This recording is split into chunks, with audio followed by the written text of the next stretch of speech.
Watch this. 3 years of baked carbon gone in one pass. No spray bottles full of solvents, no scrubbing until your knuckles bleed. Just controlled heat, a basic pantry powder, and a wiping system used in Japanese commercial kitchens. If you want your oven clean without tearing off the enamel, stay exactly where you are. Here is the problem most people run into. Ovens are the last thing you clean in the kitchen, but they collect the heaviest grime. Spilled sauces, rendered fats, sugar drips, and airborne cooking grease all land on hot metal. You ignore it for months. Then you open the box of commercial oven cleaner, read the warning label, put on rubber gloves, spray, wait an hour, scrub, rinse, and repeat. The enamel still looks dull. You still smell chemicals for 2 days. The racks are still sticky. You spent an afternoon and got half a result. I have been cleaning commercial kitchens since I was old enough to carry a mop bucket. My grandfather ran a janitorial contract in Tokyo. My father took over. I learned early that force does not replace method. Chemicals do not replace physics. If you are fighting baked grease with brute strength, you are working backward. You are trading time for frustration, and the oven still looks wrong when you finish. Let me show you why the grime sticks in the first place. When fat hits hot metal, it undergoes thermal polymerization. The molecules break down, cross-link, and turn into a hard, carbonized layer. Sugar does the same thing, just faster. Water and regular dish soap cannot break those bonds once they cool and harden. That is why you see people attacking it with steel wool or heavy degreasers. They are not removing the grease. They are scraping the oven's protective coating right off with it. Once the enamel scratches, it holds onto new grease like a sponge. The cycle repeats every time you cook.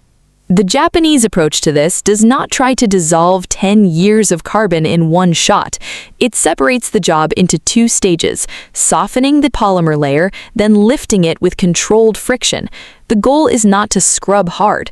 The goal is to remove the bond between the grime and the metal. You do that with precise moisture, mild alkalinity, and a specific wiping pattern that distributes pressure evenly. No solvents, no fumes, just a repeatable system that works on residential ovens and heavy-duty ranges alike. Here is exactly what you need before you touch the dial.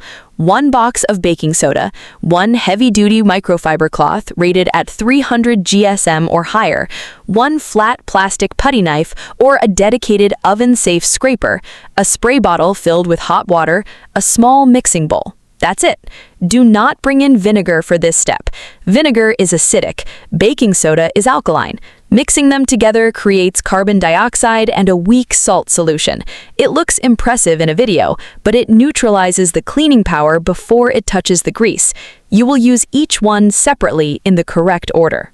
First, check your oven racks. If they are coated in black carbon, pull them out and set them aside. You'll clean those later. Trying to work around them slows you down and traps moisture where you don't want it. Wipe out any loose crumbs with a dry paper towel. Do not wet the bottom heating element. If your oven has a hidden bake element or a smooth bottom panel, note it. The method works on both, but you'll adjust your pressure slightly on the glass or enamel. Open a window or turn on your kitchen exhaust fan. You are not using chemicals, but you are still moving old carbon dust into the air. Ventilation keeps your lungs clear and your eyes from watering. Now we move to the activation stage. This is where people waste time. You do not need to preheat the oven to 500 degrees and wait an hour. That is how you bake the grease into a harder layer. Instead, turn the oven to 350 degrees. Let it run for exactly 8 minutes. You are not cooking. You are warming the metal just enough to make the carbon layer slightly flexible. You are also creating a dry heat environment that will help the next step penetrate. Turn the oven off, crack the door open 2 inches. Let the trapped heat escape for 1 minute. The interior will still be warm to the touch. That's your window. While it's cooling, mix your paste. 3 parts baking soda to 1 part hot water. Stir until it looks like thick peanut butter. If it's too runny, it slides off vertical surfaces. If it's too dry, it crumbles before it contacts the grease. Spread a 1/4-inch layer over the stained areas. Focus on the corners, the seam around the door gasket, and the bottom panel.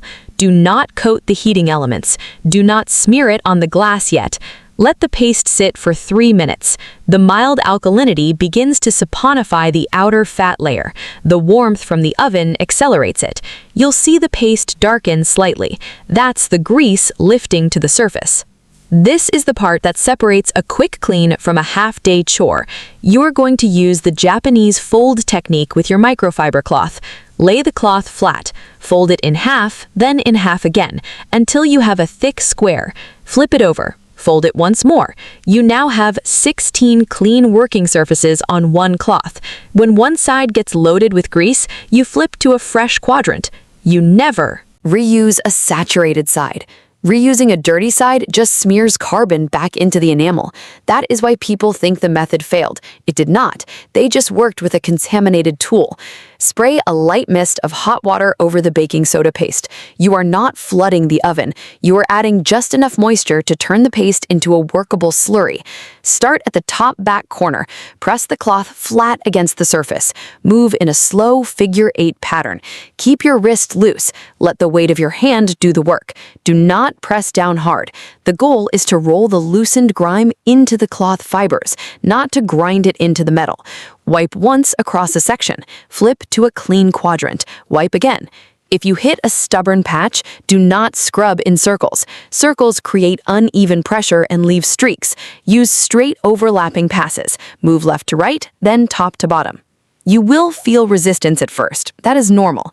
After 2 or 3 passes, the resistance drops. That means the polymer bond is broken. Keep a plastic scraper in your other hand.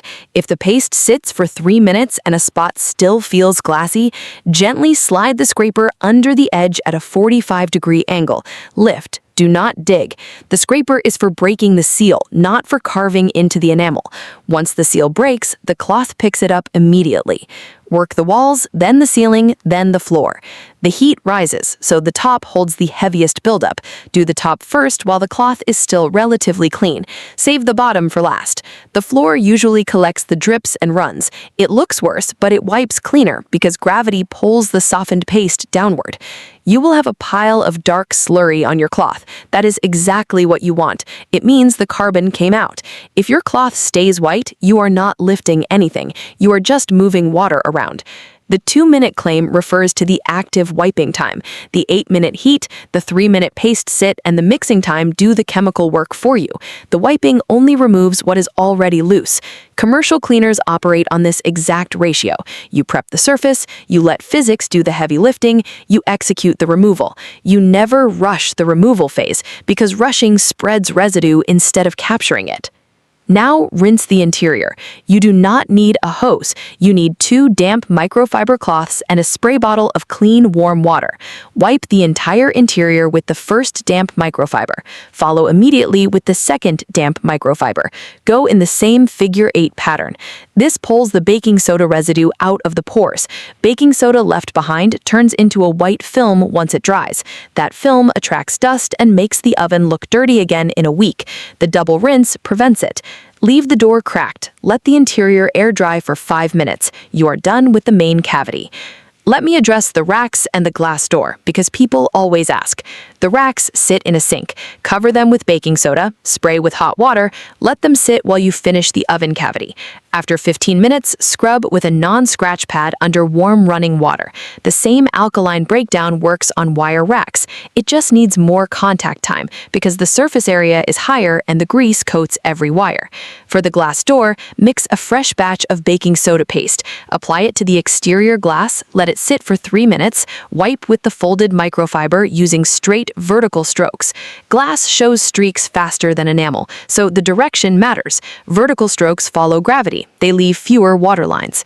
Finish with a dry microfiber pass. The glass will clear without chemical solvents. I have used this on ovens that haven't been cleaned in 4 years. I have used it on rental units, family homes, and small commercial prep ovens. The result is consistent. The enamel stays intact, the smell is gone, the surface stays clean longer because you are not leaving a chemical residue that attracts airborne grease.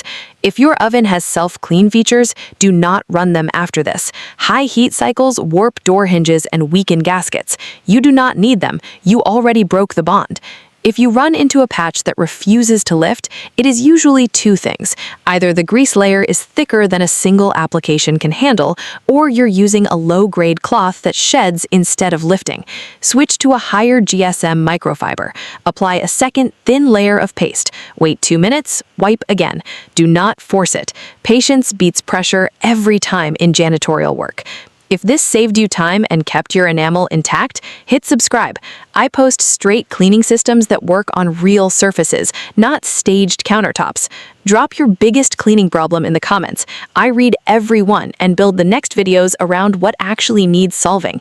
Next, watch the breakdown on how to clean stove drip pans without boiling them or scratching the finish. It uses the same folding principle, and it takes less than 3 minutes. I'll see you there.